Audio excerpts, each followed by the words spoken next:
Son las 10 de la mañana con 12 minutos y recibimos en punto de encuentro al coronel retirado Rivera Elgue, subsecretario de Defensa Nacional. ¿Cómo le va, Elgue? Bienvenido. Buenos días, muchas gracias por la invitación y un Buenos saludo días a la audiencia. Gracias. Bienvenido. Gracias por Muchas visitarnos. gracias por la invitación. ¿Está conforme con los recursos asignados al Ministerio de Defensa en la rendición de cuentas? Evidentemente que mi partido ya lo ha expresado, que entendemos que es necesario una reasignación de recursos, tanto desde el punto de vista para los salarios del personal militar, como para el tema de la salud militar, y es medio, no digo incomprensible, pero difícil de entender que si hubo una prioridad a la parte de salud mental, un sistema de salud como el militar, que atiende a 140.000 personas, no haya estado considerado en la asignación de recursos. ¿Cómo se hace para luchar por eso integrando el gobierno y yendo a una reunión de gabinete? Bueno, la coalición republicana tiene dos ámbitos de trabajo. El gobierno, que integramos tenemos algunos representantes en el gobierno, y el Parlamento, donde los votos de cabildo son decisivos para la aprobación de un montón de leyes. Entonces, cuando no se obtienen los recursos en el ámbito del Poder Ejecutivo, nosotros entendemos que es totalmente válido y republicano que el Poder Legislativo cumpla su función. Se intenta por el lado de la bancada, pero que en el caso suyo usted forma un binomio con Javier García, ¿no? Que es de otro partido político, pero es el ministro, es el jefe, digamos. Usted es el subjefe ahí en el ministerio. ¿Cómo hace? Ese es un tema que es bueno aclarar. El subsecretario no es su jefe. El subsecretario, acorde a lo que establece la Constitución. Bueno, pero es el número 2 del ministerio. Sí, pero no tiene funciones específicas, solo las que le asigna el ministro. Claro, sí. O sea, es diferente porque el subjefe puede tener funciones específicas. El subsecretario... Usted dice que el subjefe puede tener otro poder de decisión, digamos. Exacto. Ahí va. Exacto, sí. Bueno, pero claro, es obvio que el jefe es él, pero usted es el número 2 de la cartera y evidentemente, por más que no son del mismo partido político, pueden tener diálogos sobre esto, ¿no? Usted trata de convencer a García para que él, con más llegada al presidente, logre persuadirlo de que el ministerio necesita más. El ministro, acorde a su función, tiene clara cuáles son las necesidades del ministerio. Puede tener su poder de convicción o puede, como integramos partidos diferentes, él tiene una relación más fluida con el presidente y con los ministros, la ministra de Economía, y él entenderá que puede llegar hasta ahí. Yo tengo otras posibilidades en el Poder Legislativo. ¿Le gustaría a usted una defensa más poderosa o más convincente del ministro sobre los recursos? Yo creo que el ministro hará lo que pueda y ese es un tema de él. A mí no me... pero usted yo sé lo que tengo que hacer yo. Pero no se ¿Pero a usted le gustaría que el ministro de Defensa, no importa quién es, no le pongamos la cara a Javier García, ¿a usted le gustaría que el actual ministro de Defensa defendiera de otra manera esos recursos? No me parece que tenga que hablar de eso. Yo soy integrante del gobierno. Y ahí no se da una negociación entre usted y García para poder llegar a un punto intermedio, porque usted dice García tiene el poder del Ejecutivo, tiene línea directa con el presidente, o quizá un diálogo más fluido como usted lo marcaba, y con Azucena Arbeleche, pero usted en el poder legislativo, pero yo sé que ha demostrado que Cabildo ha trancado también, o sea, cuando Cabildo quiere imponer su postura y quiere decir, bueno, nosotros vamos a ir por este camino porque entendemos que este es el camino que se quiere defender por parte de la fuerza de Cabildo Abierto, han trancado, han marcado, y allí ha habido un mojón de barajar y volver a dar. No, yo no digo que Cabildo tranca. Cabildo hace los planteos en los ámbitos que corresponden. Tenemos una dificultad importante que carecemos de mesas de coordinación previa de los temas. Entonces eso muchas veces genera que los aspectos se resuelvan en un ámbito medio reducido, claro, y terminen en el Parlamento, sin previa ¿Y esa mesa de diálogo no se puede ampliar para poder hacerla más amplia? Bueno, sí, se ha tratado, se ha hablado, pero en los hechos no se ha creado. Se resuelve entre unos pocos. Bueno, yo creo que se resuelve muchas veces sin la coordinación con el resto de los partidos de la coalición. Rivera, siguiendo con temas de la cartera, ¿qué fue lo que ponderó la comisión que usted integró para definir que el astillero gallego Cardama construya las nuevas patrullas oceánicas de la Armada? Nosotros integramos una comisión con dos representantes de la Armada, el director de material y el jefe del gabinete del comandante en jefe, el director general de Secretaría del Ministerio, el doctor Martínez, y el contador Galó, que es el director de recursos financieros del Ministerio. Esas 5 personas integramos la comisión asesora. Nos basamos en los informes de la Armada, en el tiempo de entrega el tiempo de entrega de las patrulleras oceánicas y en el monto, el costo de las mismas. Esos fueron los 3 aspectos que consideramos. El costo, la inversión ascenderá a $92 millones, ¿no? Sí. El primer buque se espera para el año 2025. ¿Por qué eligieron a una empresa que nunca había construido, que nunca construyó hasta ahora buques de ese tipo? La realidad es que la Armada considera que, pese a no haber construido, tiene la capacidad de hacerlo. Les quiero decir que además del asesoramiento de esos 3 aspectos, en las recomendaciones de la comisión establecimos puntos importantes. Un punto importante es que se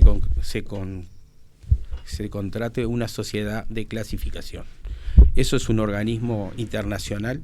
Hay 12 que están asociadas a una sociedad internacional y que más que nada están dedicadas a controlar la calidad desde los planos, la construcción y el mantenimiento de los buques. Inicialmente eran para buques civiles y desde los 2000 a través de la OTAN comenzaron a hacer la certificación de buques militares, ¿sí? Las OPB no son buques de guerra por el tema del costo, son buques con una construcción no de las características militares que determinan redundancia y resistencia a impactos de ciertos calibres, sino que son más bien ligeros en ese sentido, pero tienen armamento y tienen desarrollo todo de comunicaciones y electrónica que le permiten ser económicamente muy favorables y cumplir las misiones de, por ejemplo, patrullaje y estadía. Entonces, las condiciones que nosotros establecimos además era la contratación de esa sociedad. Ese contrata está dentro del monto previsto. Dentro de los 92 millones. Sí, la sociedad esa, que puede ser inglesa, italiana, francesa, son 12 de primer nivel, Veritas, son Bureau Veritas, son varias sociedades que tenemos que elegir una. Eso nos va a permitir una auditoría externa de todo, desde los planos y toda la construcción. Después, si se paga, se realiza el mantenimiento de los buques. El tema de las garantías, ese es un aspecto que se puso claramente en el contrato. Eso gravitó también para la decisión. Se puso que se recomendaba todos esos aspectos en la confección del contrato. Para confeccionar el contrato se va a contratar un estudio externo al Ministerio de Defensa, que acompañado por un equipo técnico de la Armada va a negociar con la empresa el contrato. Ahí vamos a tomar todas las salvaguardas, en el caso como tú decides, por ejemplo, eso de que no hayan construido, bueno, esos riesgos que podrían existir, lo vamos a tratar de cubrir en el contrato. ¿Le sorprendió la actitud adoptada por el jefe del Estado Mayor de la Armada, por Gustavo Musso, que pidió el pase a retiro porque discrepó con la decisión que tomaron ustedes, discrepó con el astillero que eligieron? No me consta que haya sido por eso. Sé que pasó a retiro. ¿Y por qué lo pidió el pase a retiro entonces? Por razones personales sé que puso ahí, pero no. Muchas veces se pone razones personales y hay otro diferente. Bueno, no me consta. ¿A usted no le consta? No, podrá presentar. Yo le digo él había propuesto otro lugar. Sí, de hecho lo calificó como el peor astillero seleccionado por el Ministerio. Bueno, esa calificación fue personal. No fue del Estado Mayor de la Armada tampoco, fue un estudio que hizo él. Que lo llevó al retiro. O sea, ¿usted hoy no considera que la renuncia de Musso haya sido por lo del astillero? Puede ser que haya sido por el astillero, sí. Pero le voy a decir una cosa. Yo soy oficial de Estado Mayor y fui docente en la Escuela de Estado Mayor. Fui su director de la Escuela de Estado Mayor del Ejército. El Estado Mayor asesora al comandante y le da todas sus opiniones. Pero una vez que el comandante decide, toma la decisión del comandante como suya. Eso es lo que hacen los oficiales de Estado Mayor. Y eso es lo que dicen los reglamentos. En este caso él no quiso acatar eso. Bueno, y se fue. El retiro es voluntario. Uh-huh. Le quería preguntar por otros temas. Tras la denuncia del ministro de Defensa de no poder acceder a archivos de la dictadura, de los que se desconoce su contenido, la Institución Nacional de Derechos Humanos decidió hacerse de ellos para analizarlos. ¿Qué expectativas le generan estos documentos a usted como viceministro?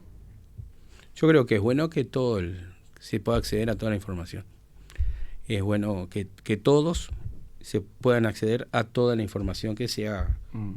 Bueno, puede haber información que sea media delicada porque afecte a ciertas personas, eso hay que tener cierta protección, pero el resto me parece que es bueno que todos podamos acceder a eso. Este material está en una habitación a la que solo tiene acceso el ministro Javier García, ¿verdad? Sí, me enteré por la prensa, yo no.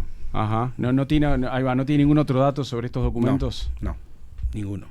Permitime un tema de lo del almirante Musso. Sí. El almirante me quedo pensando. Sí, no, porque quiero aclarar. Sí. El almirante Musso fue alguien que se manifestó en contra. Hubo otros almirantes que se manifestaron a favor. Del astillero, de avanzar con la compra. Sí. Exacto. Entonces, no solo, o sea, fue un almirante que hizo un informe negativo, Claro, pero tenía hubo un cargo otros. importante, ¿no? Bueno, el jefe de Estado Mayor es un cargo importante, Uh-huh. sí, y el director de material es un cargo importante porque aparte es el que está directamente involucrado en el material de la Armada. Y los otros almirantes. El jefe de Estado Mayor anterior tampoco se manifestó en contra. Uh-huh. O sea que, porque ese cargo es rotativo, ¿verdad? ¿Y por qué presume usted que Musso se declaró en contra y entendió? Yo no en su voy a experiencia o en hacer. su- Bueno, está bien, en su análisis, es una valoración personal. que era la hizo, peor o sea, decisión. Es Ah, una y valoración. también está la queja de las empresas que compitieron con la gallega, ¿no?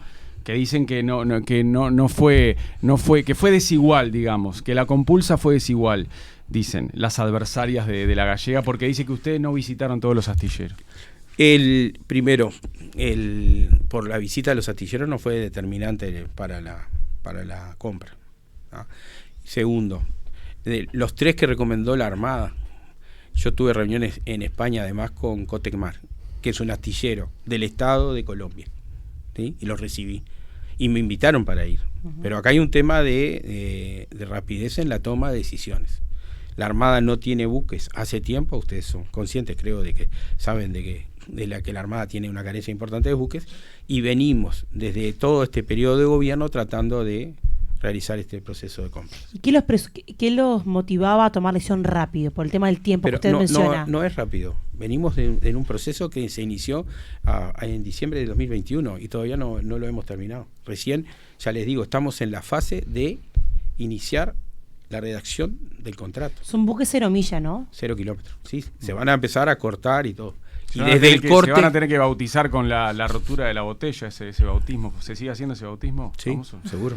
Que parten la botella, ¿no? Sí, ¿Cuándo sí. se estima que vengan las patrullas al Uruguay? Bueno, sabemos que son 18 meses a partir de la puesta en efectividad del contrato. Uh-huh. ¿Sí? Uh-huh. A partir de ahí. ¿Qué pierde el país mientras no llegan?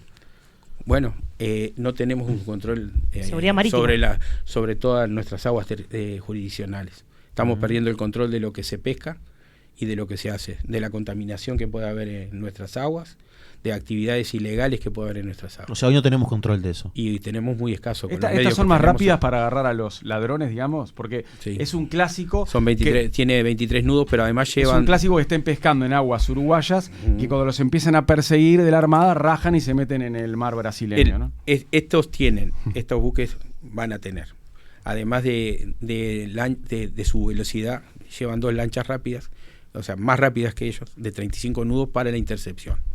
O sea, y tienen dentro de su tripulación personal para hacer ese tipo de persecución, tareas. digamos. Persecución y embarque. Ellos tienen un nombre específico para los marinos. Esas tareas de presa. O sea, se inspecciona y presa. Bueno, ¿Tiene eso- cuantificado cómo está la pesca ilegal en nuestro país? Ahí va. ¿En estas A ustedes aguas? Bueno, les cuesta es que por no difícil. tenerlas hoy estamos... Es difícil cuantificar Claro. algo que no podemos medir, pero se estiman entre 12 y 20 millones de dólares por año, mínimo. Que nos roban. Sí, Y cómo no, pero tampoco podemos. Sí. No podemos. Estás tirando un número en base a la historia. Es como tirar un viandazo porque no sabes cuánto te roban. No sabes lo que tenés en el borde permanentemente. Nos robaron esos 10 millones de dólares por año. ¿Hace cuánto que nos vienen sacando ese dinero entonces? Y bueno, Porque hace si un tiempo importante. Este vacío de seguridad a nivel marítimo, ¿hace cuánto que estamos desprotegidos? Y hace unos cuantos años, sí. ¿Cuántos años? Si ustedes se acuerdan, creo que fue en el 2012 que la Comisión de Defensa del Senado planteó la compra de las patrulleras oceánicas. Uh-huh. O sea que esa necesidad ya se había determinado en esa época. Estamos hablando de más de 10 años. Sí. Rivera, el coronel retirado Arquímedes Cabrera no desfiló el pasado 25 de agosto y consideró que sería vergonzoso rendir honores a la gestión realizada en el Ministerio de Defensa. Y además tildó al ministro Javier García de nefasto ministro. ¿Usted lo conoce a Cabrera? Sí, lo conozco. ¿Lo conoce? ¿Qué opina de su actitud? No voy a opinar es un superior mío, no voy a opinar de él. Pero digo, es duro para el ministro, ¿no? Que un militar de esa jerarquía diga eso públicamente sobre su gestión. Sí, es duro. Uh-huh. Él es un hombre duro. Ajá. Pero ¿por qué prefiere no opinar sobre las declaraciones que hizo? Porque es un militar retirado igual que yo, y lo conozco de mucho tiempo y no voy a hacer comentarios. Tampoco hice comentarios sobre el almirante Musso. Ajá. ¿Le sorprendió esta actitud de Arquímedes Cabrera? No. No, porque usted sabe que él discrepa mucho con la gestión de García. Y bueno, sí, seguramente. Sí. Uh-huh. ¿Qué debería pasar, Elgue, para que se detenga la campaña de recolección de firmas por el plebiscito de la reestructuración de deuda? Ya sabemos que se puso en marcha, empezaron a juntar firmas. ¿Qué tiene que ocurrir para que la paren, para que no haya plebiscito? Ya lo manifestó el senador Manini cuando dijo que si aparece una solución real para la totalidad de los afectados por esta problemática, Cabildo Abierto detendría sus juntadas de firmas. ¿Les dan alguna señal de eso o nada? No, por ahora no he visto nada concreto. Y además, como dije, es una señal, es una solución completa y una vez que se apruebe que se apruebe la ley. Cuando no es que me presenten un proyecto, es que se apruebe una ley que dé soluciones concretas y completas acorde a lo que establece la problemática y acorde a nuestra visión del ¿Y no vio ningún avance, ninguna negociación entre Manini y Delgado, por ejemplo, que le conste como para, de alguna manera tener alguna claridad? No. O sea que la campaña continúa fuerte. La campaña está, firme. Para usted personalmente, ¿cuál es la importancia de este proyecto? Para mí es muy importante. Es muy importante porque es un problema que en el 2020, cuando Cabildo lo presentó, nadie hablaba de ello. De hecho, ninguno de nosotros lo incluyó en los programas de gobierno, ¿verdad? Ningún partido lo había incluido en los programas de gobierno. Pero una vez tomado contacto con la realidad, y eso creo que la función de la política, es buscar soluciones para los problemas. Y ese problema se trató de solucionar en el 2020 y hasta ahora no lo hemos logrado solucionar. Manini dijo ayer que debería realizarse una auditoría a fondo de la Comisión Técnica Mixta de Salto Grande. Esta solicitud, se enmarca en las denuncias del Frente Amplio de clientelismo político en la contratación de personal por la que estudian interpelar a autoridades del Ministerio de Economía, ¿no? Ya han salido varios dirigentes del MPP a decir que si sos amigo de Albizu en Salto, te sacaste la grande porque entrabas derechito a Salto Grande a trabajar sin concurso ni nada. ¿Qué le pareció lo ocurrido en esa comisión mixta, en esa comisión binacional? Bien, nosotros creemos que es muy importante tener acceso a toda la información, no solo de este periodo, de esta comisión, de este periodo de gobierno, sino de los anteriores, para ver la realidad y el manejo de ciertos criterios, como el tema de la contratación de personal, las asignaciones de retiros o retiros incentivados, y sobre todo el destino de los fondos que se habla de responsabilidad social empresarial, a qué se destinan específicamente, porque si son realmente actividades de impacto social general o si son otras actividades. A primera vista usted observa que ahí aparecen indicios de irregularidades y de manejo irresponsable del dinero público. No sé, porque por eso me parece importante tomar acceso a la información completa, esa auditoría que manifestó el senador Manini, pero además acuérdense que tienen una cobertura jurídica diferente. La Comisión Técnica Mixta es un órgano binacional y tiene ciertas inmunidades, entonces no están dentro del manejo de las regulaciones del manejo que tenemos los organismos públicos. De hecho está bajo la órbita de Cancillería, pero justamente por ese carácter que tiene de binacional, ¿no? Sí, tiene una dependencia del Ministerio de Industria, de Economía. Está UTE. La dependencia del Ministerio de Industria es porque UTE le compra energía. Y porque es generador para energía para UTE. O sea, por eso es un organismo muy particular y tiene una estructura jurídica muy particular. Pero por eso creo que es bueno ver en un periodo importante de tiempo las distintas acciones de ese tipo. Hablando de leyes y reformas más grandes, ¿en qué está el proyecto para reformar la ley orgánica de las Fuerzas Armadas? Están en la Comisión del Senado, de Defensa del Senado. ¿Está durmiendo?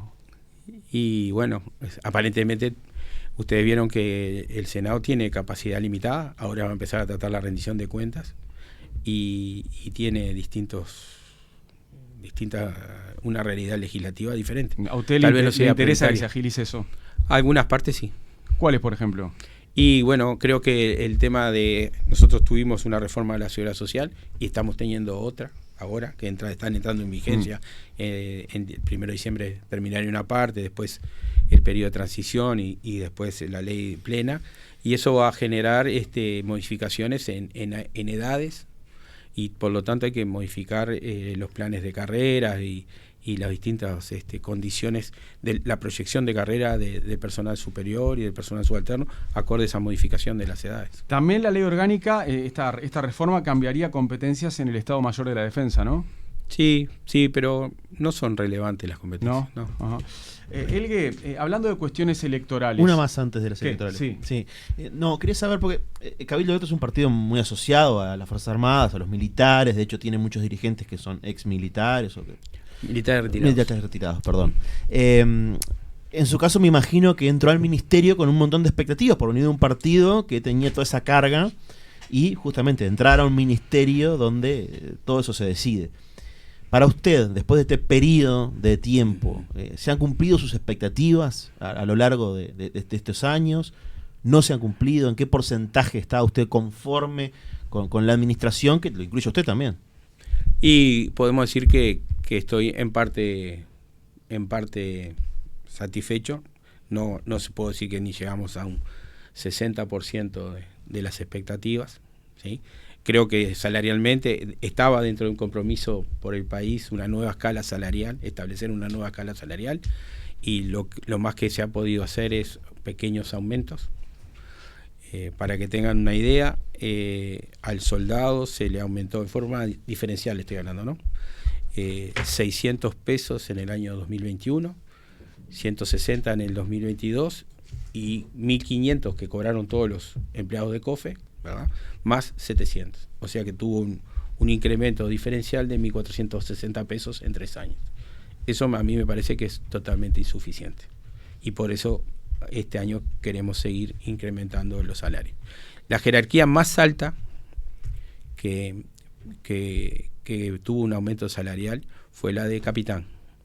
En el año 2021 ni en el 2020 tuvo ningún aumento, en el 2022 tuvo 1.500 pesos y en el 2023 tuvo 1.500 como todos los empleados del Estado, más 600 pesos. O sea que tuvo 2.100 pesos. Entonces, entre 2.100 pesos y 1.460 es la gama de ahí en las jerarquías que quedan en el medio cobraron un poco más y eso. Y yo considero que es totalmente insuficiente. ¿Sí? Pero también se establecieron algunas compensaciones. Por ejemplo, por frontera, el año pasado Cabildo incluyó la parte en la rendición de cuentas, la nocturnidad, que es un reconocimiento a los que hacen servicios, y eso es una mejora salarial.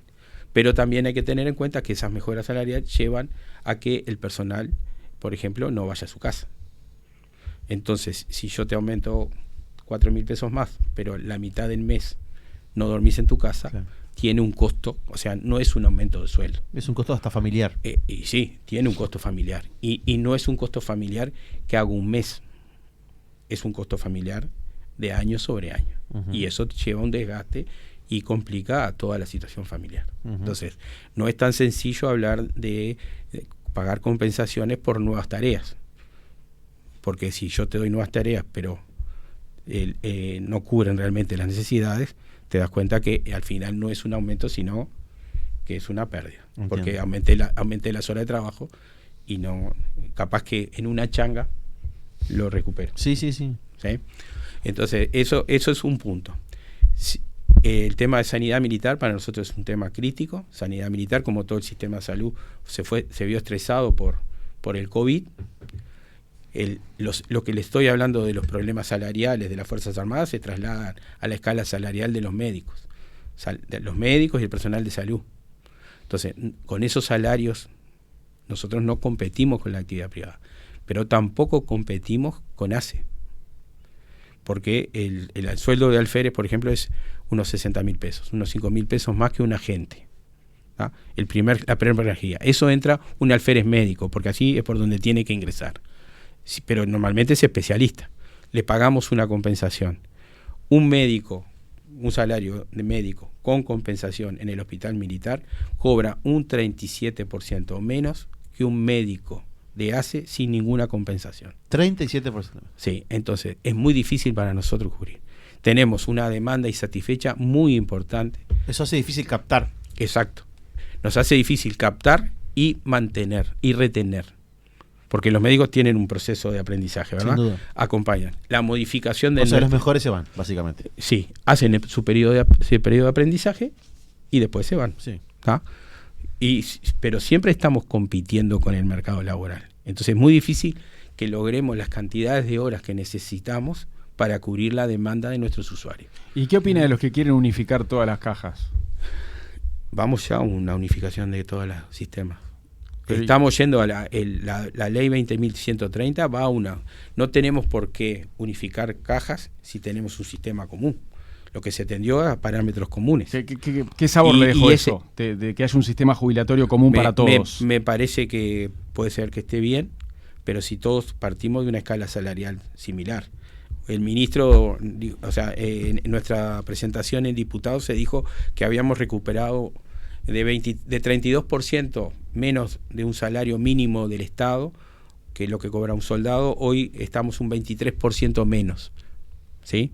O sea, quiere decir que el soldado está 23% menos, un cuarto del salario del salario mínimo público.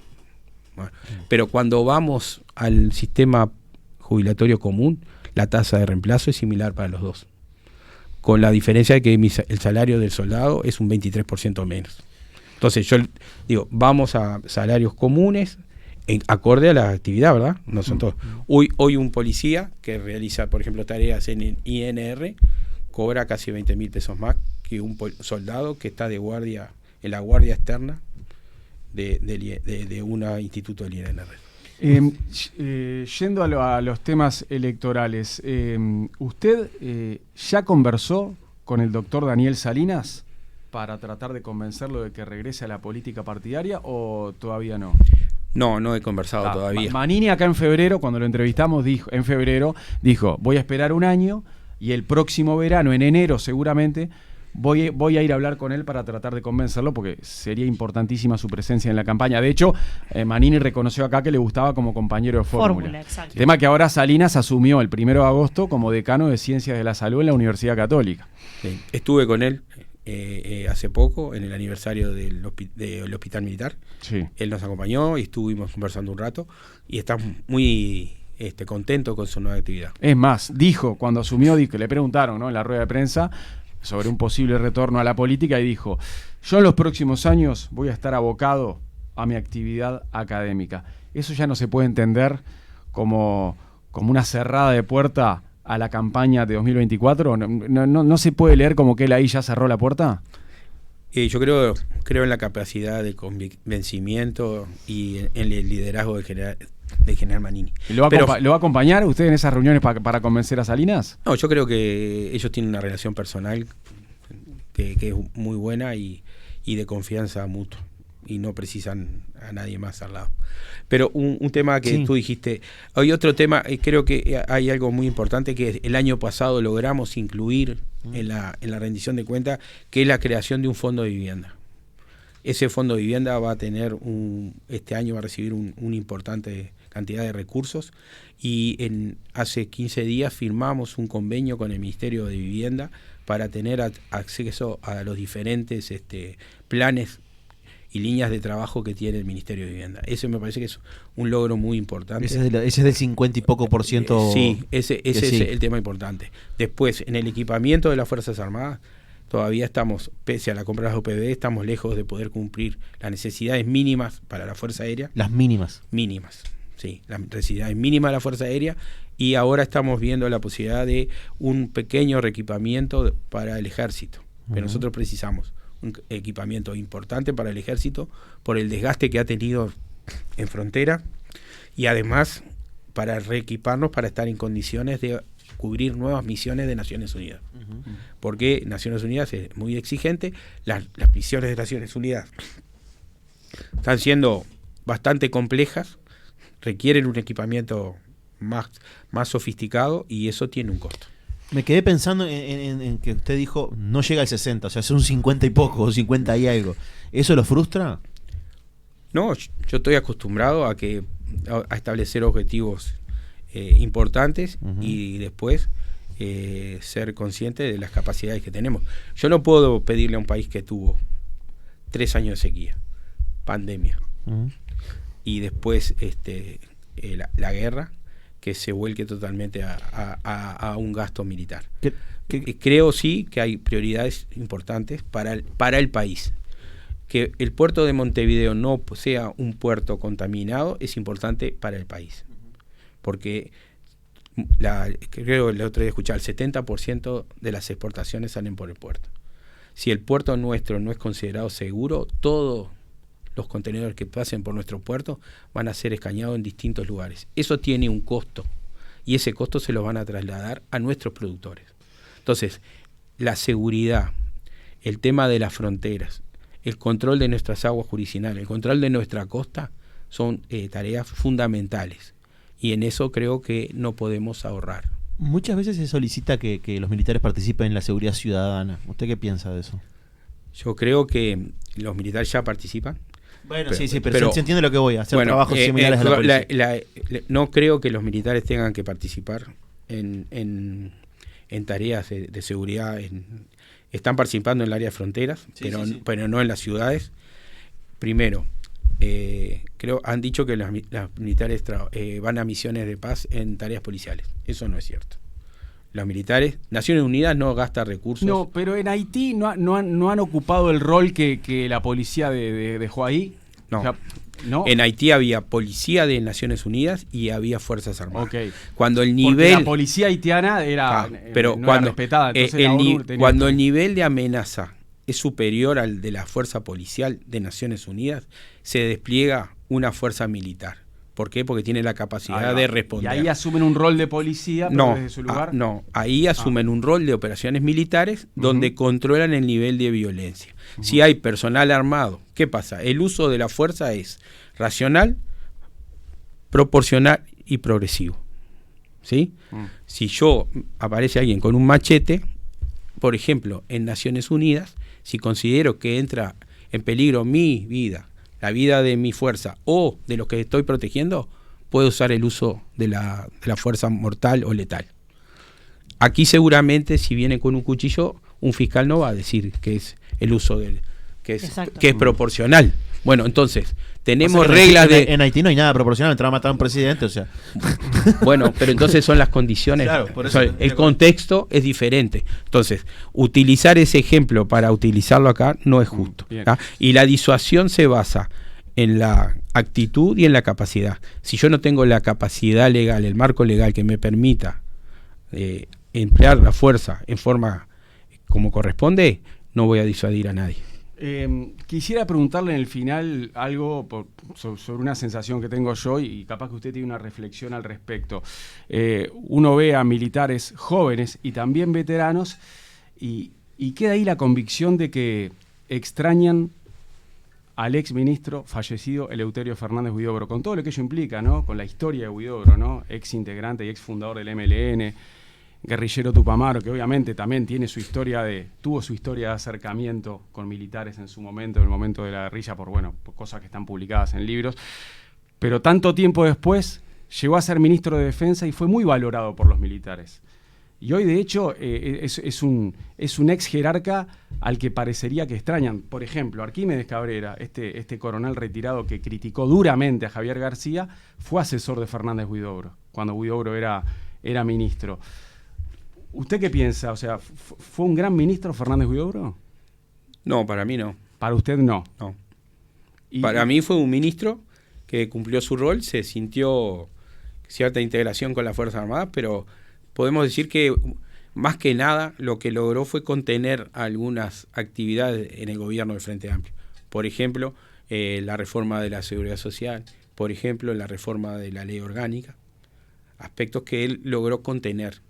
Hay algunos abusos en la aplicación en la persecución de los crímenes sobre los crímenes de violación a los derechos humanos. Uh-huh. Por ejemplo, la liberación del coronel Gómez, que logró Fernández Huidobro. Creo que eso fue muy reconocido porque fue algo que se tomó teniendo conciencia de que era inocente, pero también hubo otros militares que el presidente Mujica, por ejemplo, iba a visitar al hospital militar y que murieron presos. Entonces, para mí no fue un ministro que asumió su rol y trató de defender a sus subordinados. Pero tampoco hubo, por ejemplo, grandes aumentos de sueldo. O sea, era consciente y creo que hizo lo que pudo. Rivera Elgue, viceministro de Defensa, gracias por visitarnos esta mañana. Bueno, muchas gracias por la invitación y seguimos en contacto. Que pase bien. Muchas gracias. Mariano López, Tuque García, César Sanguinetti. Punto de encuentro. Más periodismo y más comunicación. En pleno centro de Montevideo, Tanat Parrilla Restaurante.